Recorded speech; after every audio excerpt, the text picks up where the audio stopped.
Tokyo और Osaka की हलचल वाली सड़कों से बहुत दूर, जापान के पुरसकून दही इलाकों में खुशामदीद। यहाँ जिंदगी एक सुस्त, ज़्यादा दनिस्ता रफ्तार से सामने आती है, जहाँ रवायात लचक से मिलती है और हर दिन फितरत के साथ इंसानी हम आहंगी का सबूत है। आज हम आपको जापान के दिलकश देहातों के सफ़र पर ले जाएंगे, जिनमें से एक गांव ऐसा भी है जिसके बारे में कहा जाता है कि यहाँ कोई नहीं मरता। वो क्यों, वो भी आगे इस वीडियो में जानेंगे। और इसके अलावा जापान के खेतीबाड़ी के तरीक़ों, सकाफती विरसे और रोज़मर्रा की ज़िंदगी का जायज़ा भी लेंगे। ये एक ऐसी दुनिया है जहाँ कदीम रस्म व रवाज जदीद चैलेंजों के दरमियान परवान चढ़ते हैं, जो हमें सादगी और इस्तकामत की ज़िंदगी की एक झलक पेश करते हैं। आइए जापान के गांव की ज़िंदगी के बारे में एक खोज शुरू करते हैं। आप देख रहे हैं हिम्स पॉइंट। 3,77,975 किलोमीटर के साथ ये दुनिया का 62वां बड़ा मुल्क है, जिसमें छोटे बड़े 60,000 से ज़्यादा गांव हैं। शुमाल में हकाइडो के बर्फ़ से ढके मनाजर से लेकर जनूब में कुशियों के सरसब्ज़ चावलों के खेतों तक हर गांव अपनी मुनफरिद दिलकश और रवायात रखता है। जापान के दूर दराज इलाकों में अक्सर सख्त तरीन हालात को बर्दाश्त करने के लिए घर बनाए जाते हैं। शिराकावा गो जैसे बर्फीले इलाकों में आपको खुजली वाले छतों वाले मकानात मिलेंगे, जिन्हें गाशू ज़ुकूरी कहा जाता है, जो बर्फ़बारी को बर्दाश्त करने के लिए डिज़ाइन किए जाते हैं। ये अजायबात ना सिर्फ पनाह गाह हैं, बल्कि फितरत में गहराई से जुड़ी हुई ज़िंदगी की नुमाइंदगी भी करते हैं। जापान में काश्तकारी 10,000 कबल मसीह से हो रही है। चावलों की काश्त के आगाज़ के साथ ही काश्तकारी जापानी ज़िंदगी का संग बुनियाद बन गई। खेतीबाड़ी की तकनीकों में तरक्की हुई और ज़रूरी औजार जैसे हल और आबपाशी के निज़ाम ज़्यादा वसी होते गए। जागीरदाराना जापान में चावल सिर्फ एक अहम ख़ज़ाना नहीं थी, बल्कि करेंसी की एक शक्ल भी थी। देहातों में चावल की फराहमी मुआशरत की रीढ़ की हड्डी बन गई। चावल की काश्त का शंटो अकाई से गहरा ताल्लुक़ है। किसानों ने कामी यानी कि रूहों को इज़्ज़त देने और अच्छी फसल को यकीनी बनाने के लिए रसूमात और त्यौहारों का इनेकाद किया। नागोनो और शकीको जैसे पहाड़ी इलाकों के देहातों ने ढलवानों पर चावल उगाने के लिए छतें बनाई। लेकिन आज जापानी देहातों को बहुत से चैलेंजों का सामना है। देहात में बहुत से किसान बूढ़े हैं और बहुत से देहाती शहरों में चले गए, जिसकी वजह से खेतीबाड़ी छोड़ दी जाती है। ताहम दही बरादरियों ने जदीद मशीनरी को अपनाते हुए काश्तकारी जारी रखी। जदीद जापानी देहात रवायात को जिद्दत के साथ मिला रहे हैं। ड्रोन्स और GPS सिस्टम फसलों की सेहत की निगरानी करते हैं और पौधे लगाने को बेहतर बनाते हैं। बहुत से गांव मांग को पूरा करने के लिए पायदारी और नामियाती तरीक़ों पर तवज्जो मरकूज़ करते हैं। चावलों के अलावा जापानी गांव चाय और मौसमी सब्जियां उगाने के लिए मशहूर हैं। किसानों की लगन इन मसनूआत के मेयार और सदाकत को यकीनी बनाते हैं, जो पूरे मुल्क में खाई जाती हैं।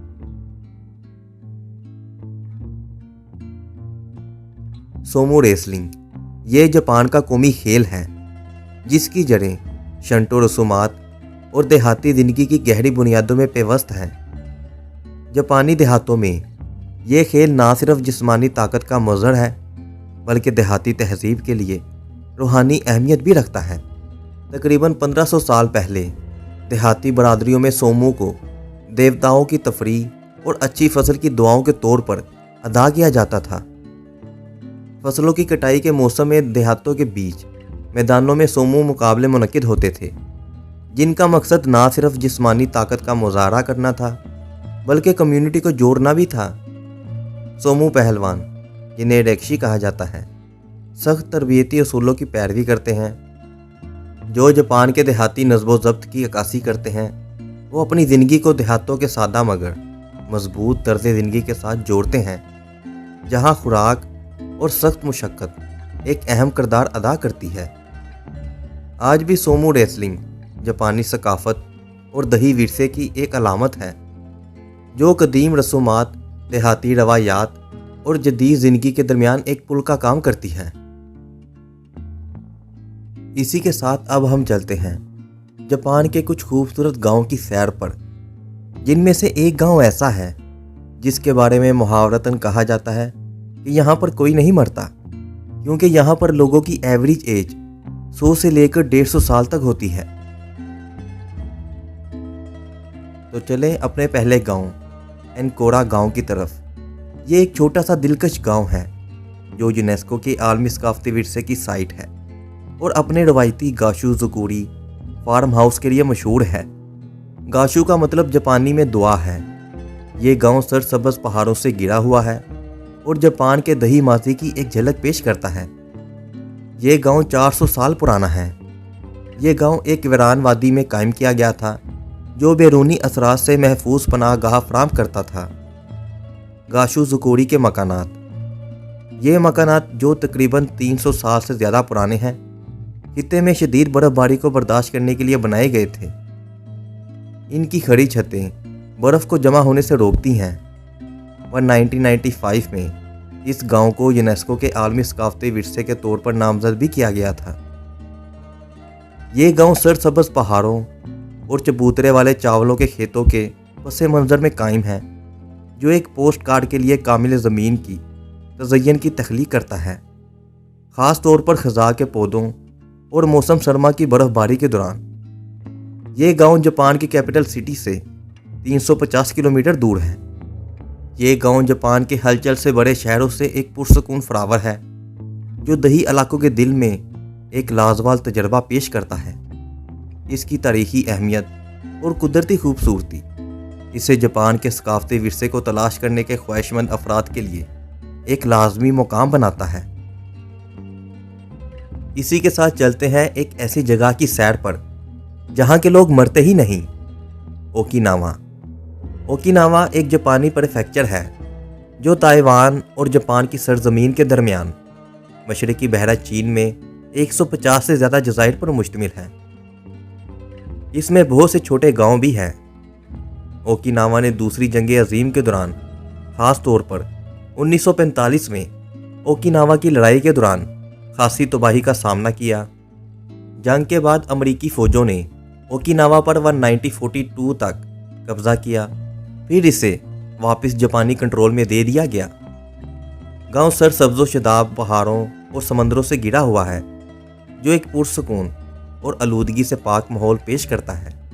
یہاں کا مشہور اوگمی گاؤں شیکو واسا کی پیداوار کے لیے مشہور ہے۔ یہ ایک کھٹی پھل ہے جو اپنے اعلیٰ اینٹی آکسیڈنٹ مواد اور صحت کے فوائد کے لیے جانا جاتا ہے۔ اسے اکثر لمبی عمر کا پھل بھی کہا جاتا ہے۔ اوگمی گاؤں نے محققین اور سائنسدانوں کو اپنی طرف متوجہ کیا، جو دیہاتوں کے قابل ذکر لمبی عمر میں کردار ادا کرنے والے عوامل کا مطالعہ کرنے میں دلچسپی رکھتے تھے۔ یہاں کے لوگوں کی عمریں کم سے کم 100 سے لے کر 150 سال سے اوپر ہوتی ہیں۔ یہ گاؤں جاپان کی کیپٹل سٹی سے 1600 کلومیٹر دور ہے۔ اوچی جوکو گاؤں یہ خوبصورت پوسٹ ٹاؤن ہے جو فوکوشیما پریفیکچر جاپان کے پہاڑوں میں واقع ہے۔ یہ گاؤں اپنے دلکش چھتوں والے فارم ہاؤسز اور پرسکون دیہی ماحول کے لیے جانا جاتا ہے۔ اوچی جوکو کو اس کے اچھی طرح سے محفوظ ایڈو دور کے ماحول اور پرانی دنیا کی دلکشی کے لیے اکثر زندہ میوزیم کہا جاتا ہے۔ یہ گاؤں مسافروں، سوداگروں اور سامورائی کے لیے ایک راستہ تھا۔ گاؤں اپنی اچھی طرح سے محفوظ گاشو زکوری طرز کے چھتوں والے مکانات کے لیے مشہور ہے، جو علاقے میں عام ہونے والی برف باری کو برداشت کرنے کے لیے ڈیزائن کیے گئے ہیں۔